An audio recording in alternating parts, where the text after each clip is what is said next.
আমি উপবাসে যাই। এমন সময় দুলালে তিনি বলছেন, জমিদারে বাবু আপনার বাড়িতে কে দাঁড়িয়ে আছেন জানেন? বলছে কে বলো না দুলাল, কে দাঁড়িয়ে আছে আমার বাড়িতে? বলছে শোনো, যারে চরণে পাবার জন্য যোগের শিবনে তপে করতে থাকে, যারে চরণে পাবার জন্য সাধুগুরু বৈষ্ণবে লালিত থাকে, যারে চরণে পাবার জন্য ব্রজগোপীগণে কাঁদতে থাকে, যারে চরণে পাবার জন্য এই মানবে কাঁদতে থাকে, জমিদারে বাবু অনন্ত কোটি ব্রহ্মাণ্ডের মালিক সেই ক্ষীর সাগরের মহাবিরাট আজকের যিনি আপনার বাড়িতে দাঁড়িয়ে আছেন, চৌকিদারের কর্ম করছেন বাবু, সে কোনো দুলালে নয়।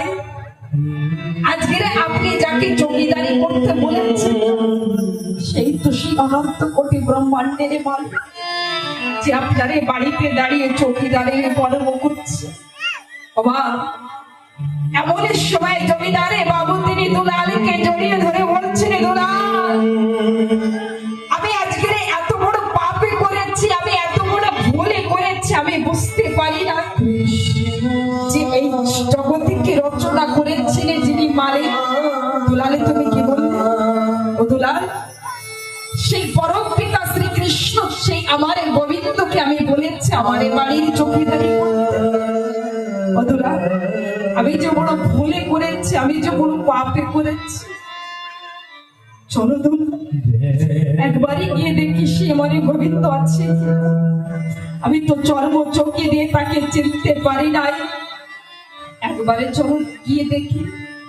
এমন সময় দুলালে তিনি বলছেন, জমিদারে বাবু আপনি তো ঠাকুরের সঙ্গে কথা বলেছিলেন, তবে বল আমার ঠাকুরকে দেখতে কেমন, আমার ঠাকুরের কণ্ঠের সুরে কেমন? জমিদারে বাবু আপনি বলেন যে আমার ঠাকুরকে দেখতে কেমন দেখা যায়। এমন সময় জমিদারে বাবু তিনি বলছেন, দুলাল তোমারে ভগবানে তোমারে গোবিন্দ তোমারে মতনে দেখতে, দুলাল তোমারে গোবিন্দর কণ্ঠে সুরে তোমারে মতনে, দুলাল আমি তার সঙ্গে দুলাল তোমার যে কণ্ঠের যেমন সুর তেমনই তোমারে গোবিন্দ। দুলালে তিনি বলছেন, চলে রে বাবু একবারে যদি সেই ক্ষীর সাগরের মহাবিরাটকে যদি একবারে দর্শনে করতে পারে